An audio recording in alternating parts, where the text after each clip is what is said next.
Hi, and welcome back to your free tarot teaching. I'm Danny. I'm one half of the Spiritual Gateway. I bet you're bored of seeing my face by now.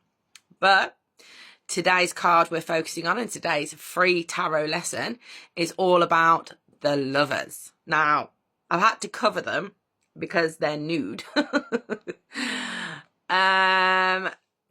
TikTok and all that. We're talking about the lovers card. Now, this card follows on from the Hierophant, and this is the 6th card in the Major Arcana. The themes of this card are basically all about love, about relationships, about harmony, and choices. So, that being said, let's get into the symbolism as much as we can and the imagery within the card. Okay, I've tried to cover them up as best I can. They've now got crystal dresses to cover up their nudity. TikTok and whatever, and the community guidelines. So I'm really trying to not get banned again. So yeah, let's try and get into the symbols and the imagery. So let's start off with our 2 crystal dressed people we can see within the card. Usually it depicts a man and a woman, which it does here, and they're oftentimes shown within a garden setting. And as you can see, there are trees, there's land, there's a mountain in the background. It's not so much of a garden setting, but it's usually depicted within a garden setting. This is usually because it's reminiscent of Adam and Eve, the first man and woman written about within the Bible. And the reason that they appear to be Adam and Eve is to symbolize basically the first human relationship and the beginning of humanity. Now, for me personally, obviously they're both naked. You can't see that now, but they're both naked. And for me personally, whenever I see an image of a naked person within a tarot card, that shows to me vulnerability. They're both being very vulnerable. They're both naked. And they're allowing their vulnerability to show. Also, with them being naked, it shows that they've got nothing to hide. They've got no masks on. They've got no clothing, so to speak, to hide behind. They are just being authentically themselves, bearing all. And this is kind of how the decisions and the choices that are being made, that are brought up within this card, kind of come about from a place of authenticness, from a place of being true to oneself, from a place of the true self, not the ego self. Next up, you'll see there's an angel up here. And it's often identified as Archangel Raphael, which is the angel of healing. Not always, but quite often. And it's usually always depicted above the couple, as it is here.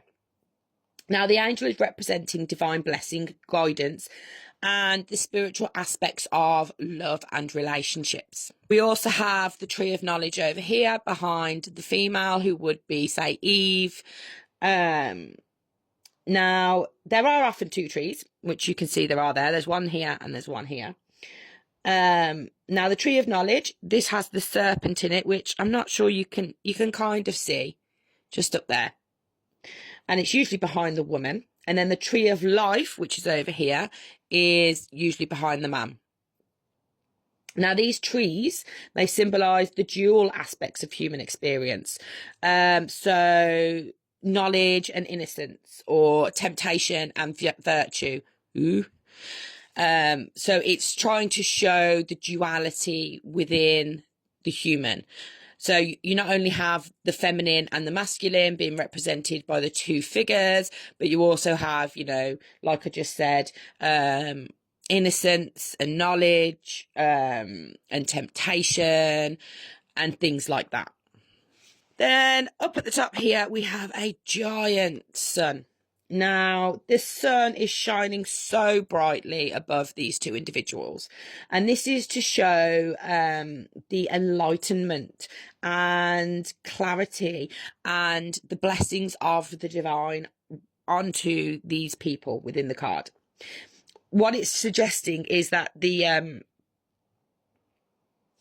relationship is highly regarded by higher power.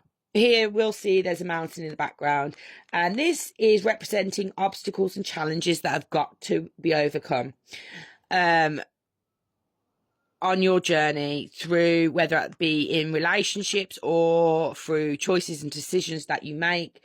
It also symbolizes the heights of spiritual and emotional experiences, because, you know, it can be a long, arduous journey to get to where you want to be, but once you reach that pinnacle of that mountain, the view is phenomenal, and then it's pretty much all downhill from there after, as in not downhill bad, but it's the journey after is a lot easier, a lot smoother. Yes, you might have to overcome a lot of obstacles to get to the pinnacle, to get to where it is you want to be, but after that, once you've learnt your lessons and had a lot of different experiences, you can use those and culminate and cultivate those even to make that after journey so much easier, so much smoother. Another image within the card here are these clouds. Now, the clouds surrounding the angel signify the unknown and the mysteries of love. They serve as a reminder that, you know, while we can make choices based on our own understanding and intuition, there are always elements in relationships that remain beyond our understanding, and these are guided by the divine. And then finally, this at the very bottom, the garden area where they're standing. This is a very fertile garden, very verdant garden. It's symbolizing growth, it's symbolizing fertility and the potential that love can bring. Again, it's reminiscent of the Garden of Eden, like I said, and that therefore points towards the idea of paradise. It points towards the idea of innocence and the primal state of being before knowledge brought about conscious choice. So, yeah, that is the symbolism within the Lover's card. Join me on the next video and we'll talk about some of its upright interpretations.